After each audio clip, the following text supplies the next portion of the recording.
कर रहा हूँ। तो जगन भाई सोनवणे ने हमारे नेताओं ने बोले कि 11 तारीख तक के अगर से हमारी मांगे नहीं पूरी हुई तो हम रेल रोको करेंगे। जलगांव में तो क्या हम 10 जगह करेंगे, सावदा रावेर में भी करेंगे, हम जलगांव में भी करेंगे, भुसावल में भी करेंगे, 10 जगह पे करेंगे।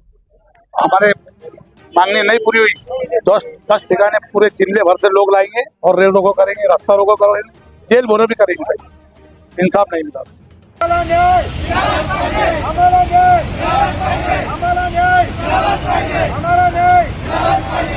या ठिकाणी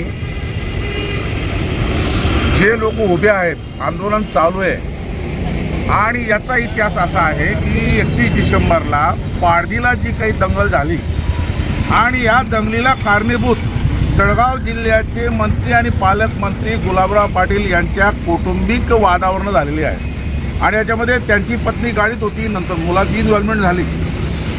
जर समजा हा वाद पर्सनली होता तो पर्सनल लेवलच तो वाद सोडवला पाहिजे होता, पण या वादाचं रूपांतर जर समजा तुम्ही अशा क्रायसिसमध्ये करत असाल, दंगलमध्ये करत असाल आणि त्यांनी केलं आणि अशाच कोणी ज्या पोरानं त्या वाद घातला त्याला तर यांनी मारलं, पिटलं, पोलीस स्टेशनमध्ये मी मारलं। इम्पॅक्टमध्ये पोलीस स्टेशनमध्ये एकदाचा माणूस गेला, तो फिर्यादी असो की आरोपी असो की साक्षीदार असो, त्याला कोणीही मारू नये, पोलीसही मारू नये आणि कोणी त्या शत्रूनही मारू नये, घरी त्याला मारहाण झाली। हा प्रकार भयंकर वाईट आहे। जरी तो मुलगा आज इथं उपस्थित नसला, तो घाबरून पळून गेलेला असला किंवा त्याला मॅनेज केलेलं असलं, पण ही जी प्रणाली जी आहे हे टोटली अतिरेकी स्वरूपाची आहे। आणि सगळ्यात मोठी गोष्ट अशी, जर तो वाद कसा होता, गाडीला जागा मिळण्यासाठी, प्रवासात वाट मिळण्यासाठी, अडथळा दूर करण्यासाठी, तर मग पाडवीची दुकानं जाळण्याची गरज काय? 22 दुकानं जाळली, 5 कार जाळल्या, याची गरजच काय होती? म्हणजे मला असं वाटतं हा वाद नव्हता, ह्या जातीय तणाव वाढवून तो भडकवणं हे कार्य झालेलं आहे। आणि म्हणून मला असं म्हणायचंय, आता या लोकांचा 31 तारखेपासूनचा आजच्या तारखेपर्यंत 27-28 दिवस झाले आणि तरी यांना न्याय मिळत नाही। का न्याय मिळत नाही? आरोपींना का अटक होत नाही? केली पाहिजे। जर समजा माझा अनुभव आहे, आम्ही लोकशाही दिनाला कागदाची लढाई लढतो आणि आमच्यावर आरोप होतो, आम्हाला 8 दिवस जेलमध्ये ठेवलं जळगावमध्ये।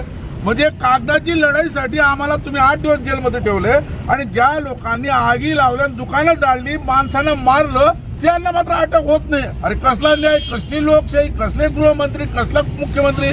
फडणवीस, देवेंद्र फडणवीस, तुमचं साथ चुकीचं आहे। त्याचं कारण असं आहे की ही जी लढाई आहे शिवराम पाटील आणि फारुख शेख यांच्यामधली नाही आहे, ही लढाई मंत्री गुलाबराव पाटील यांच्यामुळे झालेली आहे। म्हणून देवेंद्र फडणवीस मुख्यमंत्री आणि गृहमंत्री याच्याकडे लक्ष देत नाही। जर समजा या भारतीय संविधानामध्ये सामान्य माणसापेक्षा एका आमदाराला आणि एका मंत्र्याला जर तुम्ही असं अनड्यू वेटेज देत असाल, तर ही लोकशाही नाही आहे।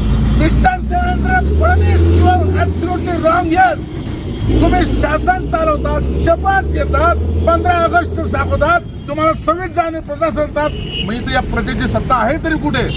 म्हणून देवेंद्र फडणवीस साहेब, जे प्रकरण बीड जिल्ह्यामध्ये झालं तेच प्रकरण माझ्या जळगाव जिल्ह्यामध्ये चालू झालेलं आहे आणि आमचे मंत्री गुलाबराव पाटील यांना प्रोटेक्ट करण्यासाठी देवेंद्र फडणवीस जाणीवपूर्वक या लोकांची जे नुकसान भरपाई देत नाही आणि जाणीवपूर्वक की दुकानात जाणणाऱ्या आरोपींना अटक होत नाही। असं का? अरे तुम्ही चांगल्या अतिरेक्यांना, गुन्हेगारांना अटक करतात आणि इथं पाडदीचे दुकानात जाणणाऱ्या लोकांना नाही करू शकत आणि ते मस्तपैकी मोकाट फिरतात, उजळ माथ्याने फिरतात। याचा अर्थ आमच्या जळगाव जिल्ह्यामध्ये आमच्या मंत्रीच्या, पालकमंत्रीच्या दस्तूरखुद पालदी गावामध्ये हा धुमाकूळ चाललेला आहे, हा अतिरेक चालला आहे आणि लोकशाही आहे। एक म्हणतो मी, मुसलमान बांधवांची दुकानं सोबत एक हिंदू बी होता, त्या माणसाला यांनी पैसे देऊन चूप बसवलं। आता हे लोक रस्त्यावर लढतायत, बाया माणसं उभे राहतायत, ओरडतायत। समोर गिरीश महाजन मंत्री त्यांचं कार्यालय आहे आणि त्यांना लोक संकट मोचन म्हणतात. अरे मग गिरीश महाजन तुम्हाला हे संकट दिसत नाही का? ही जबाबदारी तुमची नाही का? मग तुम्ही फक्त हिंदूंचेच मंत्री आहात का? फक्त तुम्ही भाजपचेच मंत्री आहात का? तुमच्याकडे आपत्ती व्यवस्थापनाची जबाबदारी आहे की नाही? आणि म्हणून म्हणतो की गिरीश महाजन तुमची पण जबाबदारी आहे, देवेंद्र फडणवीस तुमची पण जबाबदारी आहे आणि तुम्ही या ठिकाणी गुलाबराव पाटलांना अंडीव भेटे देत आहेत, ते संपूर्ण चुकीचं आहे. या ठिकाणी ही जी लढाई आहे ही धर्माच्या नावाने नाहीये, ही लढाई त्या लोकांच्या रोजीरोटीसाठी आहे. कारण यांच्या रोजीरोटीचे साधन या गुंडांनी गुन्हेगारांनी जाणून टाकलेले आहे. आणि म्हणून मी असं म्हणतो की देवेंद्र फडणवीस प्रजासत्ताक दिन जर खरंच तुम्हाला साध्य करायचा असेल, साजरा करायचा असेल, तर या प्रजेच्या हिताचं रक्षण करणं तुमची जबाबदारी आहे. आज या मुस्लिम बांधव जे अल्पसंख्या आहेत म्हणून तुम्ही दुर्लक्ष करतात, पण हीच वेळ, हीच गुन्हेगारी जर वाढली तर हीच वेळ हिंदू बांधवांवर सुद्धा येणार आहे. आणि म्हणून मी असं म्हणतो, जर आमचा कोणी मंत्री माझ्यावर आलेला असेल त्याला लगाम लावणं खूप आवश्यक आहे. आणि जे कोणी आरोपी जाळपोळ करणारे असतील, जे कोणी आरोपी माराठोकी करणारे असतील, त्यांना अटक करणं खूप आवश्यक आहे, असं माझं स्पष्ट मत आहे. असं समजू नका की हे लोक कमी आहेत, हे लोक गरीब आहेत म्हणून आपण काही करू शकतो नाही. शेवटी तुम्हाला समाज मन राखणं गरजेचं आहे. जर हिंदू मुसलमान लोक जर आपसामध्ये असा भेदभाव करत असतील, आमचं महाराष्ट्र सरकार असा भेदभाव करत असेल, हे चुकीचं आहे. म्हणून मी देवेंद्र फडणवीस बायनेम तुम्हाला म्हणतो आणि गिरीश महाजन बायनेम तुम्हाला म्हणतो, तुम्हाला अपील करतो, ही तुमची जबाबदारी आहे आणि हे तुम्ही उपकार करत नाही. या पदासाठी तुम्ही लढाया करतात, कटे कारस्थानं करतात, मुख्यमंत्री होतात, गृहमंत्री होतात. आणि मी तर सरळ सरळ या गिरीश महाजन या मंत्रीच्या कार्यालयासमोर असा प्रकार पाहतोय. लाज वाटली पाहिजे तुम्हाला.